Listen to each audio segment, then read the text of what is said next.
5 rupees profit from Hindustan Unilever. Bought at 2569 area.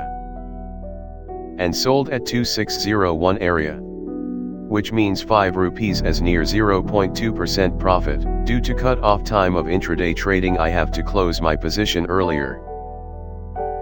For a few minutes later it's hit 2605 area, which means my 0.3% target achieved. Let's see why I bought the stock and what is after effects. First, check out the chart.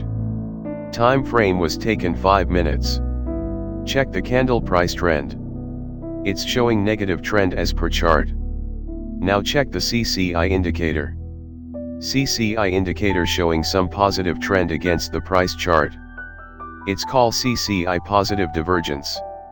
Now joining the middle hook to confirmation of trading level. CCI confirmed the trade execution point, which is going at 2596 area. Look at the chart now. It's break out the level after long time back and I am on profit. I booked at 2601 area and after that it's touched 2605 area. That's all for the day. This is the best tricks, which is called positive CCI divergence. If you like this video, please hit the like button and subscribe the channel and share it to your nearest one. Please like and share the video and subscribe the channel for more live tricks and updates.